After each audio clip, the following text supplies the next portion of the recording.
सो हमारे पास एक और क्वेश्चन है। इसमें हमें निकालना find the work done from A B C. सबसे पहले ए से बी और बी से सी गई है, गैस ने वर्क करा ऐसे, ठीक है। तो work done A B C निकालना है, तो हमें ये जो ए बी सी कर्व है उसका बेसिकली क्या निकालना है, एरिया, ये शेडेड एरिया निकालना है। अब शेडेड एरिया निकालना है तो सबसे पहले हम क्या करते हैं, अगर इस पूरे रेक्टेंगल का एरिया निकाल दें और इसमें से ये जो हाफ पार्ट है इसका एरिया घटा दें तो हमें क्या मिल जाएगा, पूरा एरिया मिल जाएगा, मतलब ये जो शेडेड एरिया है वो हमें मिल जाएगा, और वही हमारा क्या है, वर्क डन। अब ये जो शेप है ये देखने पे ऐसा लगता है कि ये हाफ सर्कल जैसी शेप है, लेकिन ये हाफ सर्कल नहीं है, ये है एलिप्स।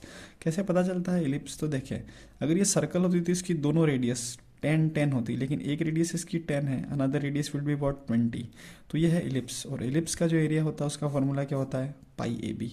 तो हम पूरे का एरिया निकालते हैं, तो पूरे का जब एरिया निकालेंगे तो ये 25 और ये कितना है 30, 25 इंटू 30 माइनस इसकी बात करेंगे तो इसका एरिया कितना रहेगा, हाँ फुल एलिप्स होता तो pi A and B is what semi major axis and semi minor axis.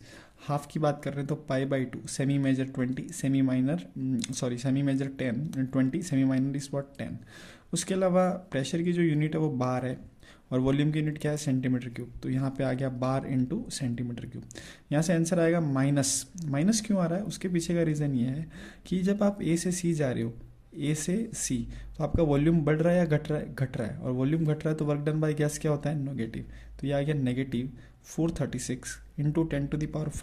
10⁵ कहाँ से है, बार को न्यूटन मीटर स्क्वायर में कन्वर्ट करा 10⁵, सी को मीटर क्यूब में करा तो 10⁻⁻6। तो फाइनल आंसर निकल के आएगा -4360 जूल।